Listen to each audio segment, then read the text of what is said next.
Welcome, all you MCU fans, to the latest episode of True Believers here on the Fandom Podcast Network. Of course, True Believers is the show covering all the things in the Marvel Cinematic Universe and how it relates to today's comics and what's going on, not only in the theaters, but on Disney+. And of course, the big topic of the day is She-Hulk. And you know what? I can't talk about She-Hulk alone. I do have a special guest, but don't worry, we're not one of these every week we have a special guest podcast. And even if we do, I am still the host of the podcast. But I'm glad to welcome, of course, my brother from another mother, my co-host. I'm pretty sure he's not a light elf this week, but you never know. One, Mr. Kevin Reitzel. I'm not buying you a Volvo. Kevin wants to quit. Goodbye. How was my light elf impersonation?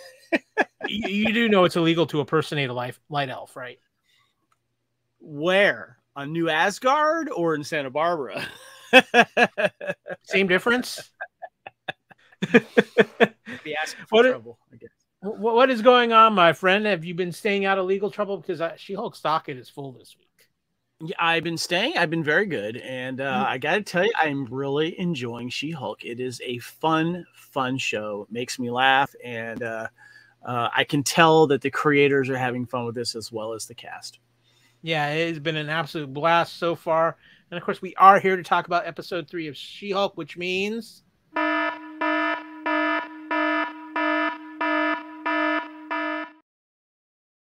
yes, we will be doing the deep dive into all things that happened in episode 3 of She-Hulk. So if you haven't watched it yet, go watch it. Come back, watch this video on our YouTube channel or listen to this podcast and enjoy all of our input on everything that happened in season 3 of She-Hulk, or episode 3 of She-Hulk, I should say. And just a quick reminder to check out our Facebook page for True Believers, where we keep you updated on all the happenings in the MCU. A lot of stuff is bubbling right now. I have a feeling by next weekend it's going to be boiling over, though. Don't get your hopes up. I told you that last time, Kyle. I'm not getting my hopes up. There's just a lot. Just keep them down. If we get something cool, great. But don't go, oh, my God, everything's going to explode. Oh, keep it down. Keep it down. It's all going to explode. I'm always in that mode anyway. But without further ado, I think it's time. We got a very fun, very guest-oriented episode of She-Hulk to talk about, so let's dive right into phase 1.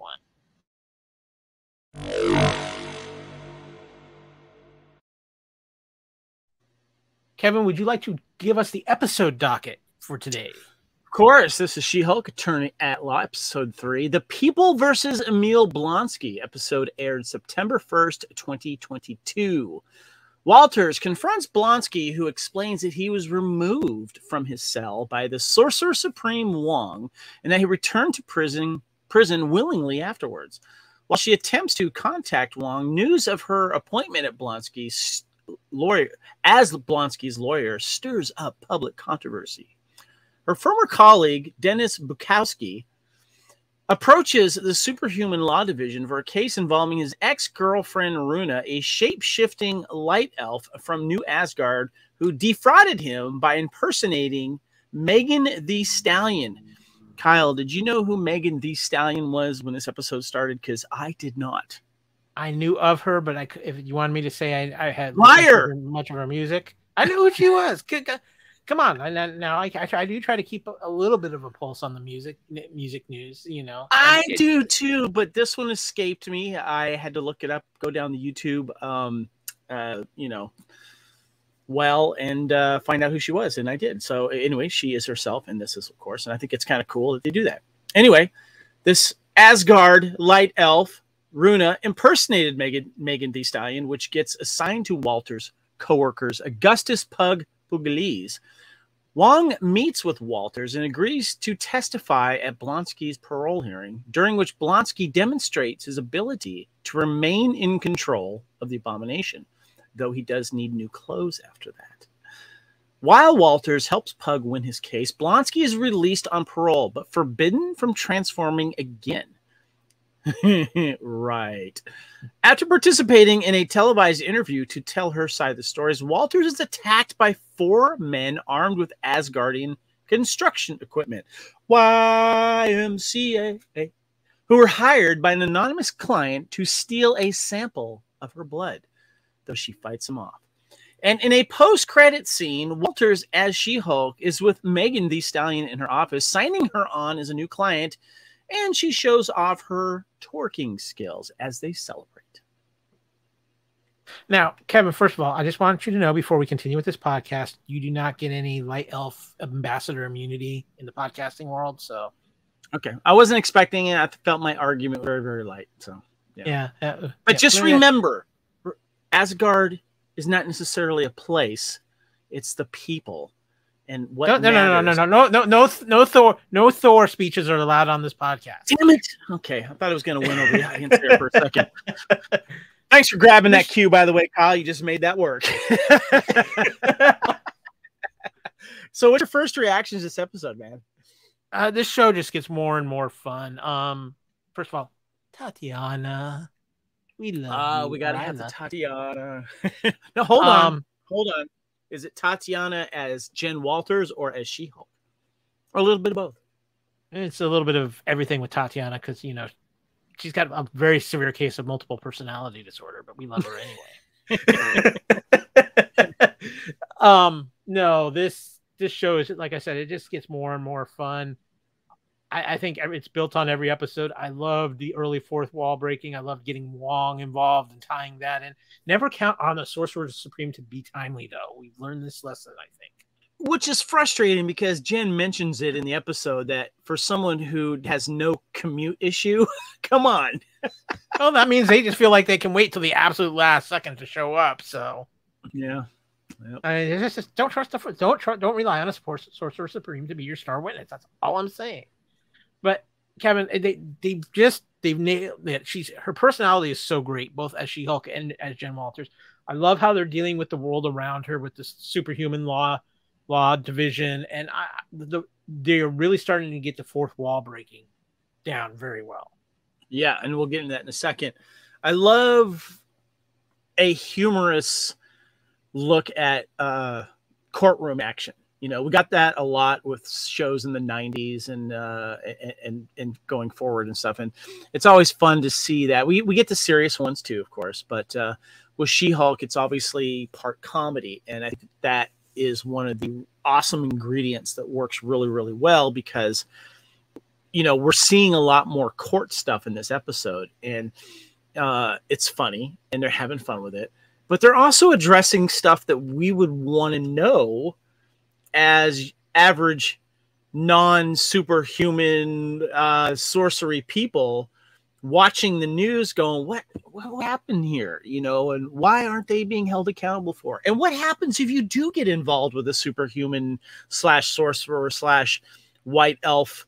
You know, you could get duped, you know, you might've been asking for it, but you know, I'm thoroughly enjoying this series and I'm really looking forward to seeing what's going on. And I'm really excited for it. Jennifer Walters does need to take a sidebar with her client and explain to him that spandex is a gamma irradiated person's best friend. Yeah, this is true.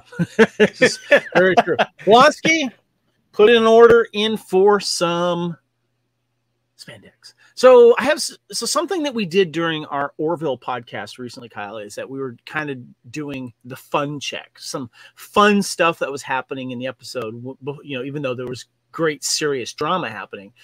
And I did want to kind of start noting the fourth wall breaking. And we had it here when Jen insists to the audience this isn't a cameo show, just as Wong enters the picture to join Hulk and Abomination. And later on when Pug joins them at the bar, groaning about representing Dennis, to remark on how episodes A and B story plot joined up. I thought these were very cute. And you being a fan of our lead star here, you got to love these little smirks and little things that she's doing. Tatiana, I love you. No, but that's the thing, and I think that's what warms you to this character even more because you're seeing this personality reflecting at you, not just on the screen. To somebody else on the screen, it's coming right at you, and I think that, you know, I think that's one of the things when fourth wall breaking is done well. It not only does it feel like it's still part of the show, but it pulls you in and makes you feel even more of a part of things. And I think She-Hulk's done a really good job of that and continues to grow on it. Yeah. And by the way, I know some people that could pull off this Rune white elf cosplay, and I hope that we see it because that would be very, very funny. So another thing too, Jen at first starts screaming when the wrecking crew, which we will discuss later, ambushes her before she remembers, oh wait, I'm a She-Hulk. And she's like, oh wait, and then she turns into a She-Hulk, and there she goes. So yeah. Yeah. You all right there, buddy? Yeah, I'm good. I use Tatiana, you know. And of course, regarding the wrecking crew, they're glowing weapons, and she goes, "Did you rob an Asgardian construction worker?" And they kind of look at her awkwardly, and they're like, "Yeah." Well, we'll get into more of the wrecking crew in a little bit because I have thoughts and things I need to explain to you about the wrecking. Yeah, and I got questions. Okay, so Wong Sorcerer Supreme, we have we have some job titles. Basically, we have a resume if you were to submit one to you. So currently he's the Sorcerer Supreme, right? For 11 years in Nepal, he was a librarian, and he worked full time. And then prior to that, he was a Target sales associate in Nepal for 9 years. So I have to wonder, before he became a sorcerer, did someone just pick him up in Nepal, or did he fall into something going, I got a knack for this, Kyle? So well, let's be honest here, Kevin. We've both at times in our lives worked in retail. Nothing will prepare you to be a superhero more than surviving a Black Friday working retail. This is very true. But was he already a sorcerer's apprentice, so to speak, and he was just kind of doing that part-time? Or was he discovered? Or was he just like, you know what? Target's been good to me, but I need more. I think he was probably. I'm seriously asking here. I'm thinking he was probably discovered at Target. I mean, because 9 years at Target, that's some commitment. I'm thinking somebody discovered him, said, you know what? There's a little something extra in your customer service. We feel we could use you. You know, we're offering you a new position, and you know, we'll see how it goes from there. And you know, who would have thought? Who would have thought? Clean up on aisle 4 at Target to Sorcerer Supreme. All I'm saying. I wonder if he's like on the Hall of Fame in the break room, you know, employee of the year, you know. Yeah. Okay, so what I want to know is when he got the job offer, was it just did he just quit and go right through one of those portals, or did he actually give a 2-week notice? Yeah, I'm guessing he probably had to give 2 weeks notice, you know. So, because if you don't give 2 weeks notice, that leaves a bad taste in people, and they don't put your picture up, you know. So yeah, it probably dinged him on his Sorcerer Supreme training too. So probably. Okay, next thing, Dennis Bukowski. While he's on the phone, and this is when the light elf was impersonating him, trying to like drop the charges. Pug is on the phone, and he mentions he drives a Cybertruck, and he brags about it, and I'm like, is this like the next step up from Tesla? What the hell is a Cybertruck, Kyle? What is it? It is actually a Tesla. Explain. The Cybertruck is designed the Tesla truck and sports performance vehicle. You're serious?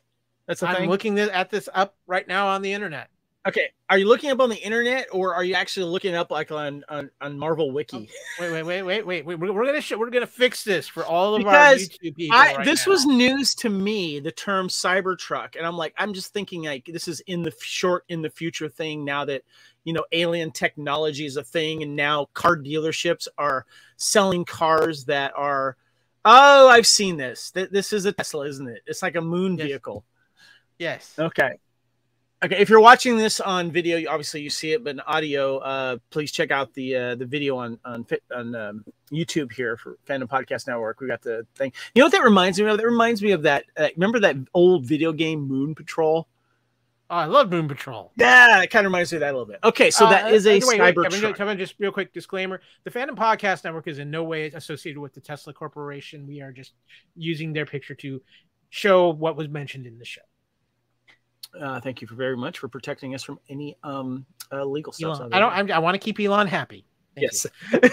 Okay, so apparently we misheard, and we're not the only ones, Kyle. Even Ryan Airy on Screen Crush said it, that Blonsky has 7 soul mates, not cell mates. Well, that's what I thought it was. So soulmates. Okay, I thought he said cellmates. That's what I thought. I misheard. So I'm glad you did not, but you didn't clarify it at the time, so I don't believe you. Anyway, well, no, I figured he was using soul. He could possibly be using soulmates as a code word, you know. Well, it turns out they are a cult startup kit. These seven ladies that are very infatuated with him and felt like he was going to start a commune / cult with these ladies, and they always seem very admirable. And I liked how he says, instead of "they are my better half," he's like, they are my better eighth. Kevin, all I'm going to say for this is it's a good thing Blonsky has a little bit of gamma bonus in his physique and energy capacity. Thank you for clarifying, saying bonus. Thank you for that. Because I thought you said gamma boner. I'm just going to throw it out there. I'm not in the gutter. Everyone was thinking it. I just said it. There you go. Okay. All right. So one thing I've noticed about watching the show, we now know there's an end credit scene that gives a little funny thing or maybe a tease to something. But you need to pay attention to the actual animation stills they're doing, because they actually do provide some extended storylines. For example, when I'm sorry, what's her legal friend that she works with? I'm forgetting that character's name right now. Mickey Ramos? Yeah, that's it. How she mentioned that she sent a selfie to Wong with the picture of her books. Her in the book, she mentioned that. Well, they actually show her taking a selfie with the books in the animation still. But also, it seems that once Blonsky is released, he is leaving his soulmates, because they're kind of like crying behind him in the van. So it sounds like, oh, now I'm free late. That's the interpretation I took. What'd you think? Never trust a guy who's mixed with gamma radiation and super solar serum. That's all I'm telling you. It's just, okay, can you dive into that a little bit more, Kyle? Well, you know, you got to think. That's a lot of chemical altering going on. You knows what they're talking about. The brain ain't all there, man. Okay, but so many chemicals. But this is what evil villains do, is they manipulate other people to get what they want. And he wanted to basically let the parole board know that I have these wonderful ladies. They're going to help me and support me in this farm that I have. And now that he's free, not happening, it looks like. Are they tears of joy because they're about to achieve their dreams? Elaborate on that, Kyle. I don't get you. Are you sure they're not crying because, you know, they're finally getting their dream of going off with Blonsky and to this property and everything like that? He's leaving without them in that picture. Just watch the picture again. That's what I get. He's like, neener, goodbye. I used you. I'm just saying. I'll double check that one. Yeah, just watch it. But it's important because there's some other scenes in there that are kind of fun scenes, and then there's some scenes showing her like in the office, like it's kind of weird. People that she has to work with that are like in a meeting, and that one guy's just eating. I mean, there's all these little things you got to kind of take a look at, and even Megan Thee Stallion makes an appearance in those. So they are telling an extended part of the story. My point is, pay attention to them. So anything from the cast, Kyle, that jumps out at you? Not so much the cast, but can we talk about Jessica Gao, the writer, real quick? Sure. There's a great article that I found today. Of course, it had kind of a little bit of a clickbait headline about Kevin Feige bullying She-Hulk creator, which isn't the case. If you actually click on it and read the article, Jessica Gao talks about how she is probably the most challenging writer that Kevin Feige has ever had to work with, and they've gotten into heated arguments, but she loves it because it's creative arguments. And they love having the back and forth with each other. And she says it's the most open and most creative situation I've ever allowed to be in as a writer. And she just can't. She's like, I will do anything for Kevin Feige. He is so supportive to the creative talent and the people within Marvel. Yes, he has some guidelines he wants people to follow, but he gives people a wide berth with their creativity. So I just found that very interesting because I know Kevin Feige has caught a little bit of slack in the past about maybe trying to be, people think he might be too controlling of the MCU and things like that. And it just goes to show you here that he's allowing these creators to challenge their him chances and challenge them. He just he wants to make sure they stay within a certain parameter, but still give Right. them a wide berth to work within it. So I think that's cool. the challenge that you just said there, Kyle, is staying within a certain parameter. But I think he enjoys and engages in being challenged with something, because smart people like him have to make sure that he himself gets challenged and allows other people to be creative. And if it's, comes to times where it gets a little stressful, that's fine. As long as you guys both, remain professional and stuff. And, Jessica Gao that you're talking to, she, it was a writer for Rick and Morty, Silicon Valley corporate. Looking at her stuff here, Robot Chicken. So she definitely has a good resume there herself. Cool, very cool. Kevin, I have a question for you too. We talked a couple weeks ago about Malia Ara, I believe is her last name. She's the stand-in for She-Hulk. Yes.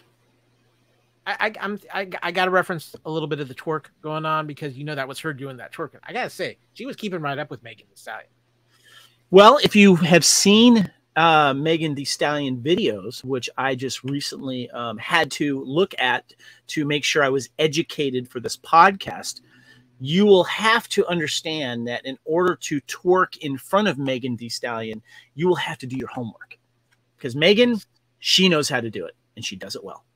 Yeah, I'm just saying she definitely did a good job. So I just wanted to make sure she got some props for the effort she put forth. All right, Malia, go for it. Yeah. And obviously she's a very tall girl. That's why she is a stand-in for on-set She-Hulk. So there you go. Yeah. I got a Den Geek article, Kyle. Oh, what's Den Geek up to these days? Well, we got a new writer this week, Alec Bojalad. I think that's how you say his last name, Bojalad. And he is doing the article this week. And he says, "Hi there, Marvel Standoms." Says, "Hi there, Marvel Standoms. Alec filling in for Marvel Standoms Kristen this week. It's nice to meet you all. Now let's talk about the twerking." He immediately starts talking about the post-credit scene. I think he was a little put off by it, and I'm sure some people are. And he talks about some of the past post-credit scenes and stuff. So he doesn't speak favorably of that.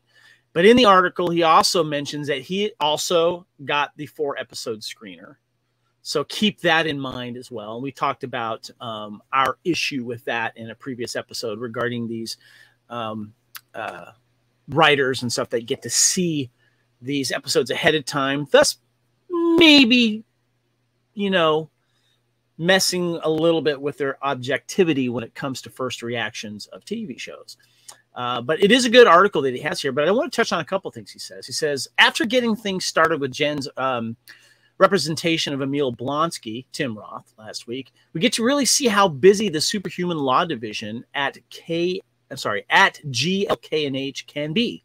While Jen puts the finishing touches on her defense of Blonsky with a helpful assist of Wong, played by Benedict Wong, Pug, Josh Shigara, takes on a classic case of superheroic fraud.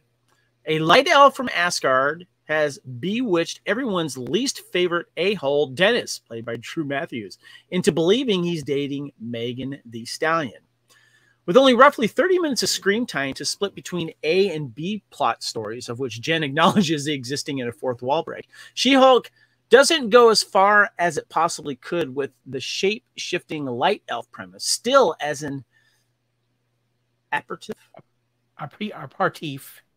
Yeah, sorry, that's a word I don't use a lot. Of all the superheroic mayhem to come to works like a charm, it certainly helps that Pug is given something to do. That was a nice thing to see, actually, in the episode. I was wondering when he was going to get some action. As anyone who's watched 2 seasons of the other 2 can attest to, there is no one on television who can play dim-witted yet well-meaning bros quite like Josh Shigara. Even while She-Hulk establishes its own identity with its first proper case of the week, the rest of the show is uncommonly generous with its MCU character time-sharing. Getting both Abomination and Wong in a single 30-minute episode of television is probably a budget buster, but a welcome one. Both really add quite a bit to the proceedings and make the whole thing truly connected to a larger universe. Plus, the end credit artwork of Blonsky leaving his 7 wives in a dust is one of the episode's best side gags. See, Kyle? I want to bring up a quick point here while we... Please do. I was going to stop here anyway. Go ahead. I have a sneaking suspicion when they talk about having these people guest as a budget buster. I don't think it is, because I think there are several people like Benedict Wong who enjoy being this character so much and know the importance of these little appearances that they probably have it worked into, oh yeah, I'll do so many of these little appearances in their contract too. And they have so much fun with them. It's probably not something that they're going to look to break the budget on, because they love being part of the MCU and being part of that greater woven fabric of it. Yeah, it's interesting how we get writers and critics and even us, Kyle, getting really consumed time at what stuff costs. And that's why we get what we get. And, you know, there's issues of we talked about regarding, you know, the lack of CG money that's put into these shows because they're not the big budget, you know, movies and stuff like that. And I gave my opinion on that. Just, you know, pay attention to the story and just go with the lack of A+ CG and just be happy with the B or B-, maybe C+. But, you know, when it comes to the characters that are making these appearances, who cares what kind of budget that it is, Kyle? We get to see Wong. You know, I mean, he's had such a strong role, and as you said, he's kind of become our whatchamacallit. What'd you say? Well, he's the current incarnation of Phil Coulson for the MCU. Yes, and God, he's funny. He is so freaking funny. I love it. So I did want to bring up something up during this last thing I mentioned regarding the article here. I'm really impressed, actually, with how much they can get into 30-something minutes, including credits, Kyle. You know, you get these 2 guest stars coming in. You get a quick little court scene. You get the little fight scene at the end. You get the little bar scene, mixing it up with your coworkers. This is a good tight edit. I'm really enjoying it. And yes, there's a part of me that would love to see a full hour of it, but I kind of like that it's a quick 30 minutes.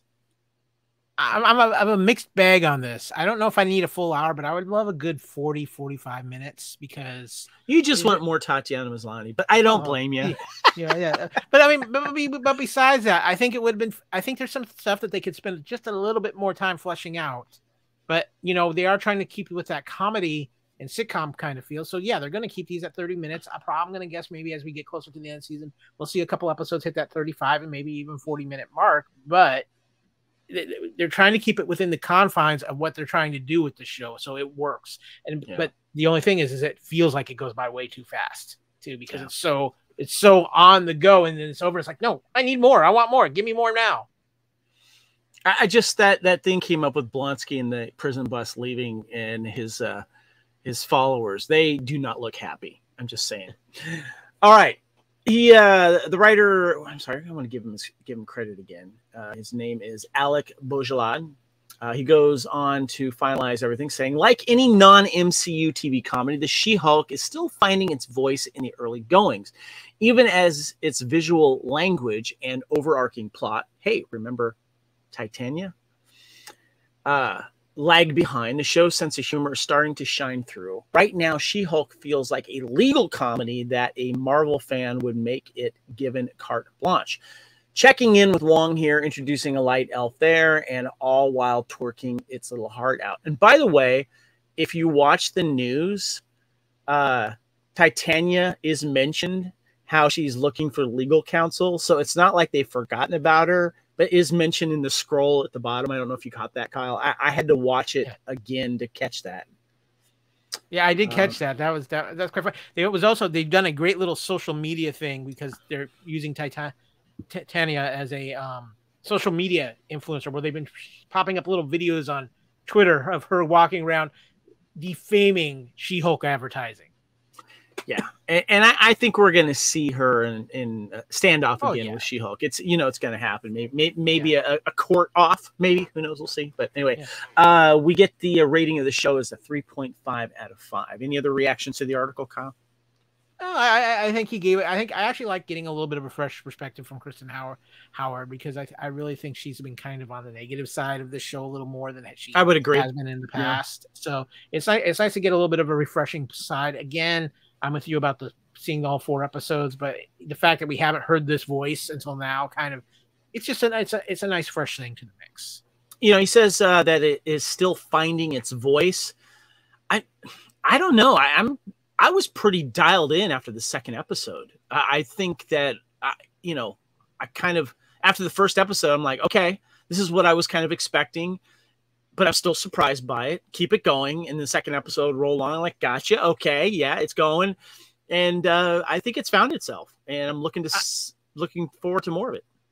I think we're getting there. I think we're starting to see where the bigger main plot is starting to develop, and we're going to talk about that here shortly. But first, we're going to tell you what else is going on the Fandom Podcast Network. And also, when we come back, Kevin's going to reveal his diet and exercise secrets. That's right. Yep. Thank you for listening. We hope you're enjoying this podcast. Here are the other great shows on the Fandom Podcast Network. Culture Clash, where we discuss the latest in entertainment and pop culture. Blooded Kings, our show covering the entire Highlander universe. Couch Potato Theater, we celebrate our favorite movies. And Time Warp, our fandom flashback show discussing a year in movies and our favorite retro movie, TV, and pop culture topics.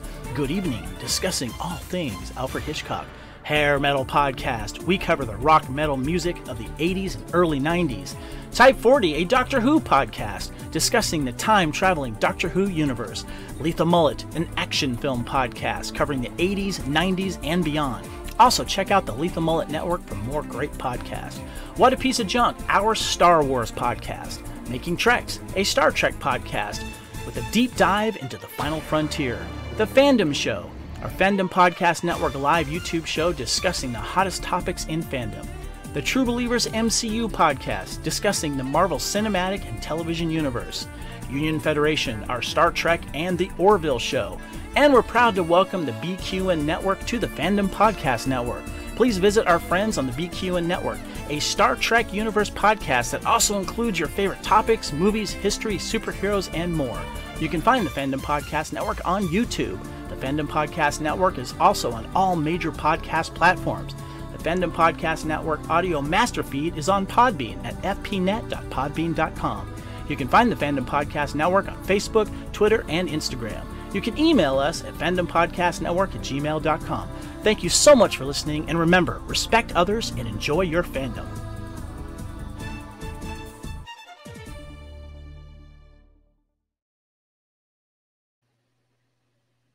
And we're back. Now, you know, when you say, well, wait a minute, Kyle, why we usually have trivia before we split and hit the break? Well, there is a reason for this.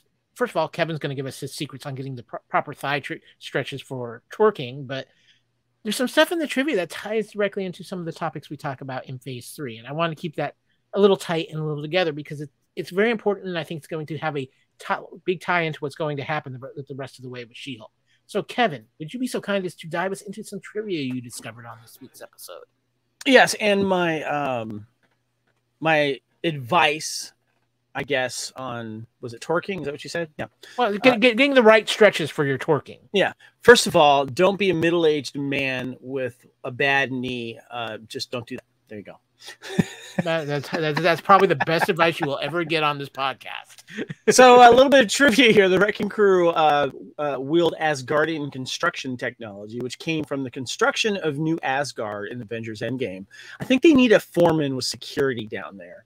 I'm sure there's some type of Avenger cast-off that could definitely provide security there, Kyle. Come on. These things shouldn't be able to leave. Well, we are talking about New Asgard, so, you know, the nightly mead parties, you know, leave things just lying around. Probably not a lot of security. Yeah, they probably smuggle on board one of those cruise ships, too, so yeah. In the comics, Kyle, the Wrecking Crew's equipment was made on Earth, but enchanted by Loki. And I know we're going to get into more of the Wrecking Crew in a little bit here. So Jennifer Walters is confronted with the rumor that she got her powers from a mob murder attempt on her. In the original comic book series, this was indirectly how Walters got her Hulk condition, namely mob hitman wounded her in an attack, and her cousin Bruce Banner, a.k.a. the Hulk, was forced to give her a blood transfusion. to keep her alive, which produced a milder version of his Hulk condition in her. And little factual questionnaire here regarding Dennis Bukowski. He must come from somewhat a wealthy family. And I'm just going to say I think he does, Kyle, because he sounds like he's very, what's the word I'm looking for? Spoiled, privileged, you know? Mm-hmm. He states he spent almost $200,000 on an ex-girlfriend who wound up being a shapeshifter and ran off with his money. He is an ADA, and an average annual salary of an ADA in Los Angeles is $89,000. So where does he get his money from? I'm sure it's mom and dad. Anyway. Speaking of Dennis, I've got another case with him later on. Can I use you as a witness? Sure, man. For what, him or for you? Probably character witness for both of us, so it might not go well. Yeah, it's true. Yeah. With that, let's dive into our next phase.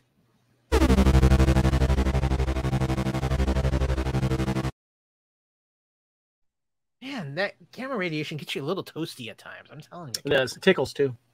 Yeah, that is very true. You got some plot analysis.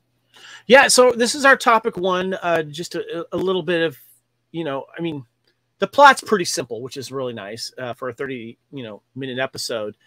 We get a little more, obviously, into the cases here at the law firm, and Emil Blonsky, and a little tease and other stuff here. So a little continuity nod here. During Wong's and Jen's discussion on Blonsky's trial, the former mentions that he won't erase everyone's memory. Now, this kind of might put a little bit of wonkiness. See what I did there? Wonkiness. You see what I did there, Kyle? Listeners, see what I have to put up with? This is fourth wall podcasting right now.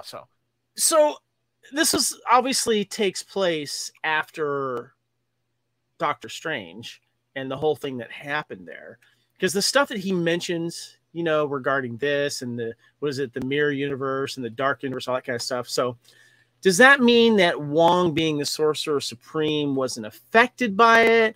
Or there's questions of maybe some of the memory alteration may not stick? So this will be kind of interesting to see if they explore a little bit later. I did have to mention that.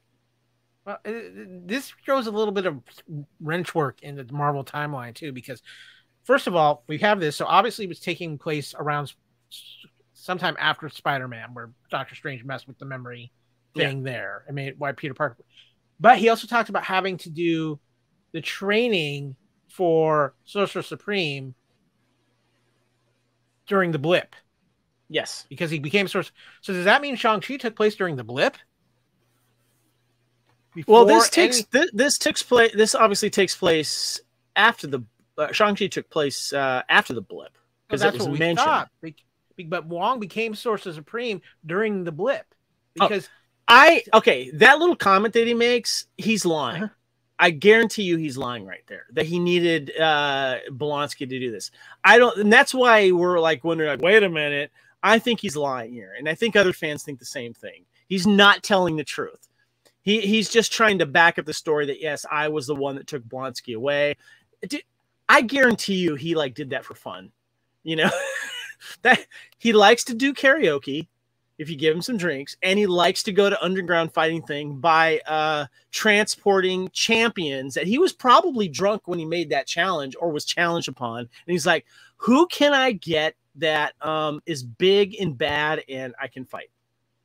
I think Wong needs to maybe be moved back to Target, because he's not exactly upholding the name of because it's too wonky.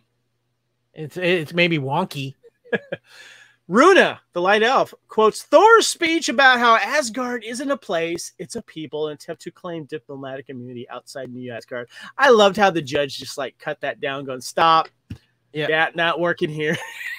No Thor speeches in court. All right, Kyle, I need you to carry this torch here for topic number 2. This is the episode ties to the MCU and comics.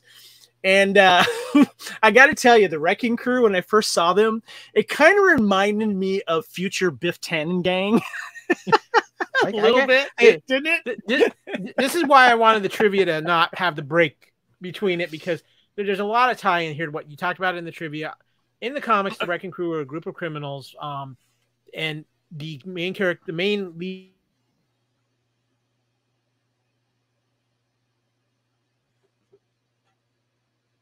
Nope, hold on. I think we froze up here a little bit, Kyle. Kyle, can you hold on? Kyle, can you back up a little bit? On my end, you froze up a little bit. Go ahead and start over regarding the Wrecking Crew in the comics. So in the comics, the Wrecking Crew are led by the Wrecker, and the Wrecker found a enchanted crowbar by Loki that gave him Asgardian type strength and powers, and an enchanted crowbar. Well, the rest of his crew was nearby them. They were great. He shared that power with them. So you ended up with Pile Driver, Bulldozer, and Thunderball as well. So, and they became the Wrecker and the Wrecking Crew, which is the name of all those characters that tried to beat up on She-Hulk. They just call them the Wrecking Crew. Now, in the comics, they're actually quite formidable and very powerful. They actually almost killed Thor at one point. And they've been a major part of the comic side of the Marvel Universe for a good while. They've taken on the Avengers. They pushed the Hulk to his limits. As a united group, they're pretty powerful. So they really kind of got the secondary treatment in She-Hulk at this point. But it was fun to see them. It was a fun take on them. I liked the little bit of a comedy angle they played up there. And I think they're going to be a part of She-Hulk going forward. And obviously, one of the comments was made is they definitely tried to get She-Hulk's blood, and they couldn't because they couldn't get the needle to pierce her skin. And they talk about the boss, Kevin. Now, the boss is going to be upset. Yes, the boss is going to be upset. I have a theory of who the boss might be. Can I give you my theory? To see if you're on my wavelength here. Can I give you my theory? Yeah, absolutely. So I did some research. So you know how this She-Hulk is referencing the Edward Norton movie, right? Obviously, for obvious reasons. And it's making people, like, if you really want to get all these references, you got to go watch that Hulk movie, which, of course, was down on the totem pole of films. Well, there's that one smart guy that is injured in this. What's his name? He was Banner called him Mr. Blue. Mr. Blue. Yeah. And you see him on the ground. His head starts to get all weird and wobbly, and then nothing. Is that the guy? So the way they make that setup is that they were turning that character into a major Hulk comic book villain called the Leader, who was Gamma. That's the guy. Gamma exposed, super brain from it. Yes. He had a really big head. Right. So I think that might be who the boss is. I think if they're the going all in, that's who the boss needs to be. Do you think they'll bring back that actor? They brought back Tim Roth. I think anything's a possibility at this point. Okay. The next topic I've got for you, Kyle, is a little mythology gag here. The original prosecutor of Emil Blonsky, the Abomination, is named Gideon Wilson, who in the comics is a member of the Gamma Corps and the brother of Sam Wilson, a.k.a. the Falcon, a.k.a. Captain America. Yeah, I'm going to be curious to see if we see anything come from that, or if that's just a little throwaway thing that they're just having fun with. Okay. Interesting. All right. Well, I was just wondering if that was the case. Why didn't we see that in, the Falcon and the Winter Soldier series? So I don't know. I almost have to go back and see if they mention another brother or anything like that in Falcon and Winter Soldier. Yeah. So I like the fact, though, too, that as I mentioned earlier, that in the comics, Jen got her powers from a mafia hit gone wrong. Do you remember this? Yeah, she was basically shot by accident. Bruce had to give her the blood transfusion to save her life right there on the spot. So okay, yeah, okay. There was also another Easter egg to the Iron Man 3's shoes. There was a review. I will buy those if someone makes them and releases them. I'm just saying. I want to wear Iron Man 3s. I'm just saying. The last topic I got for you is the B plot. I want to talk about Runa, the shape-shifting light elf from New Asgard. Runa's lawyer tries to get her out of being sued by Bukowski by claiming that she is the daughter of an elfin diplomat to Asgard and now to New Asgard. She has diplomatic immunity. Of course, it just shoots it down, pointing out that her immunity only applies in New Asgard and they're not in New Asgard. Kyle, I got a question for you. Have we got obviously the Dark Elves. That was part of Thor Dark World. remind me, have we gotten any reference to light elves, and have we seen them? I can't remember. Or were they referred to as something else? I'm not thinking of any references to light elves unless there was a brief mention in Thor: The Dark World of Ragnarok. But it's the first time I think they've truly mentioned light elves in. But they are a thing in the comics, right? Oh yeah, very much so. Yes. Okay. All right. Cool. Yeah. Oh gosh, who was the actress that played her? I want to give her props here. What is her name? Runa. Peg O'Keefe. Can we give a shout out to Peg O'Keefe here? She was so funny. I felt like she was a Golden Girl gone wrong. Wait, are we sure she's not Peg the Stallion? Yeah, I know, right? She has been on Doom Patrol as Betty Ann Bucklestone. She was on The Happiest Place on Earth, a movie called Red Dirt. Yeah, she's been a busy actress doing a lot of episodic work like Brockmire, High Existence, Lodge 49. So yeah, but I just Peg O'Keefe, awesome, loved her. That's what I got for you, Kyle. Any other comments or any other things you want to discuss regarding this episode of was it, Emil Blonsky and people versus him and all that kind of stuff? Well, I do think we'll see Blonsky maybe one more time before this series is over, but I think our next viewing of Blonsky will be in Thunderbolts. That's just my feeling, is that's where direction he's headed there. But I can see him in charge, though. You think it's going to be I don't know. You mentioned what's her name from Seinfeld. Well, she's going to be the Countess Vanessa DeFontaine, I believe it is. Played by Julia Louis. I think she's going to be kind of like the Nick Fury handler. Okay, but I think I know who might be the leader if they're going to pull from the comics. Who's that? The Winter Soldier. Huh? He's good in the comic. He's good, but the Thunderbolts aren't a team of bad. They're just a government-issued team, and you kind of think of kind of the Marvel's version of the Suicide Squad. And you have Jack Flag, but he's with he's with Captain America. He's his buddy. He's not going to do that. He does have sense. He still feels he needs to make up for. So. Not buying it. No, not buying it. You want to know who the other leader of the Thunderbolts is? Who? Hawkeye. Interesting. Yeah.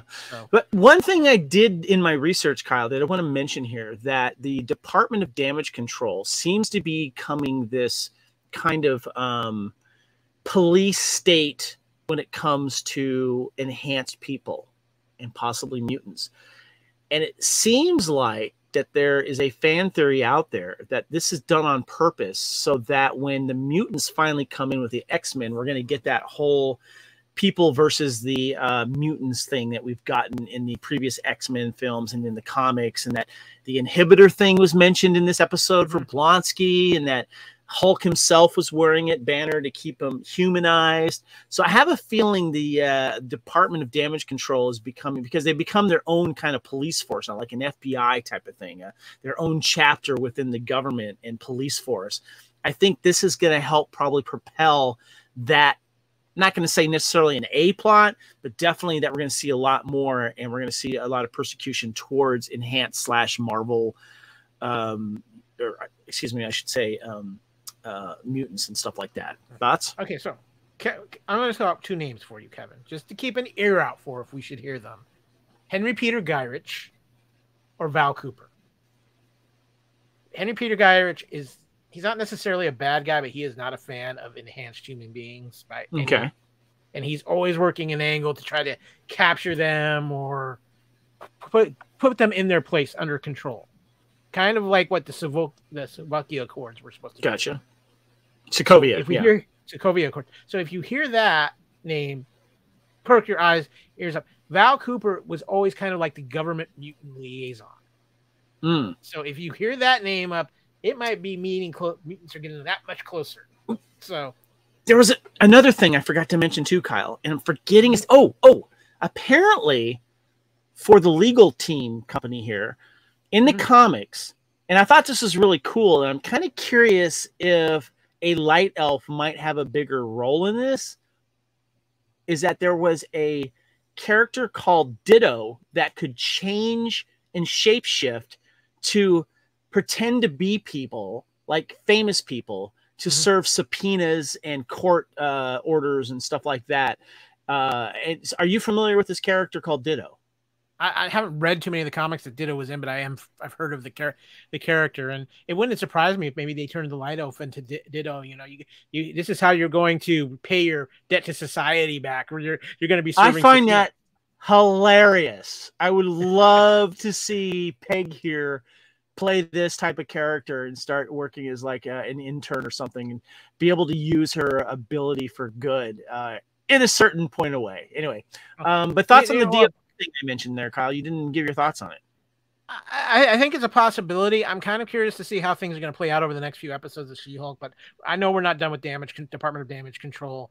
I really think there's going to be something more done with them later on, whether it's in She-Hulk or another series.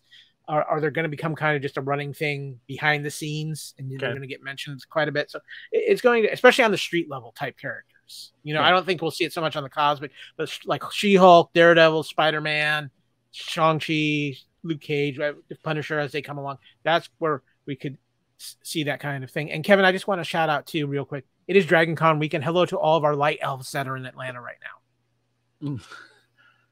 Okay. Because you know they all change costumes so many times. They all have to be some kind of. Oh yes, I see where you're going at with that. Yes, yes, of course. So, well, with that, we got one more phase to go into. So.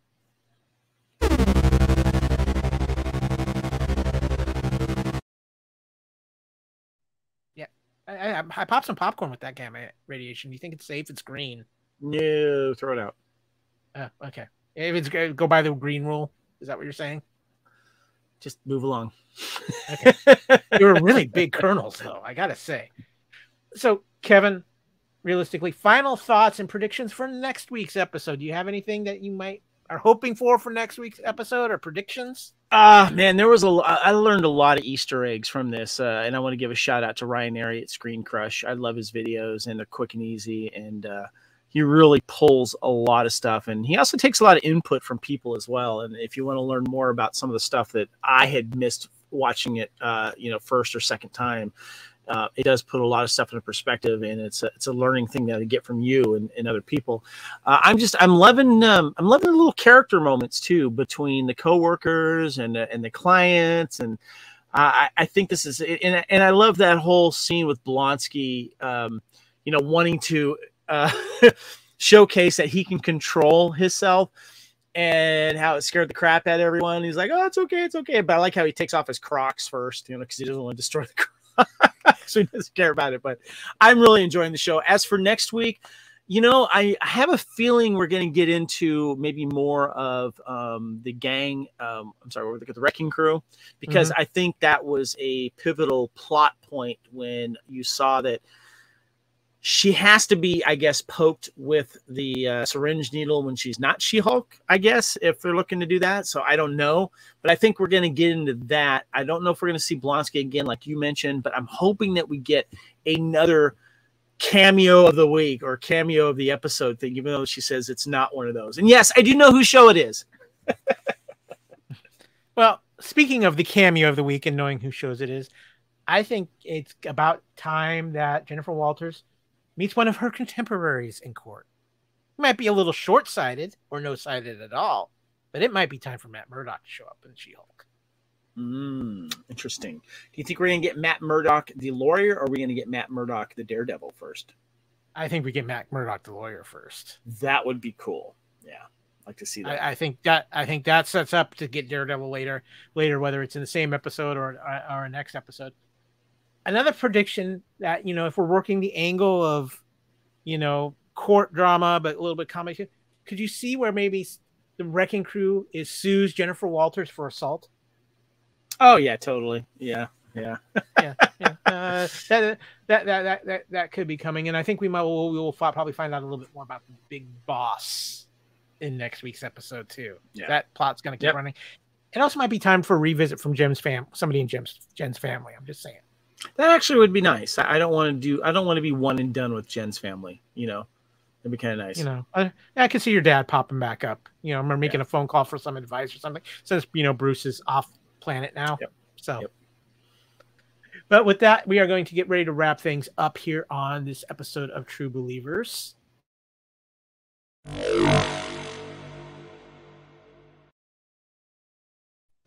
Of course, you can find True Believers on all of our great Fandom Podcast Network feed sites, including our master feed at fpnet.podbean.com. And of course, also visit our YouTube channel where we put all the videos versions of our shows up, including this one, which is beautifully decorated by this beautiful green that Kevin discovered a few weeks back. Of course, you can find us on Facebook, Fandom Podcast Network's page, or the True Believers Facebook group page, as we told you before. You can email us directly at fandompodcastnetwork@gmail.com. You can find us on Instagram, Fandom Podcast Network, or on Twitter at FanPod Network. You can find me, Kyle, on Twitter at Tatiana Will You Marry Me, or at AKyleW, or you can follow me on Instagram at AKyleFandom. Kevin, where can people find you on your social medias? Twitter and Instagram at Spartan_Phoenix, and of course the True Believers Facebook group. And of course, too, you can visit our TeePublic store. It is, as of this recording, where it's Labor Day weekend. There's going to be sales going on. Search for Fandom Podcast Network or your favorite title from the Fandom Podcast Network. We got t-shirts, we got sweatshirts, because fall is coming. Winter's a ways yet. Fall is coming. All kinds of great stuff there. And like I said, you can find the Fandom Podcast Network on iTunes. Use your Podbean app, iHeartRadio, Spotify, so many great places. Kevin, first of all, I am so proud of you. You brought some amazing knowledge, including being on the same wavelength with me of who the big bad might be for the show, as far as diving back into the Incredible Hulk. And for that, I'm going to give you a reward. I'm going to let you pick which of the Wrecking Crew weapons would you like to be in possession of? The crowbar, the ball and chain, the pile driver fist gloves, or the bulldozer construction hat? I'm gonna go with that the ball and chain thing. I really like the way that thing glowed, and that looked like that could be fun at a rave party too. Just saying. Yeah, don't know if I'll be able to take it into a Raiders game, but man, I'd be fun having that. I'll take it. Yeah, the green glow, if nothing else, gives some great ambiance for any kind of rave situation. This is true. Yeah, I'm too old to rave. I just said that. I'd use it for other reasons. Yeah, just again, Kevin, you've been banned from twerking. We're protecting your knee. That's fine. Thank you to everybody who's listening. Also, again, as I said a little earlier, shout out to all our friends up in Atlanta at Dragon Con right now. We miss being there with you guys. I miss Dragon Con. I love my Dragon Con nerds. Hope you're having fun.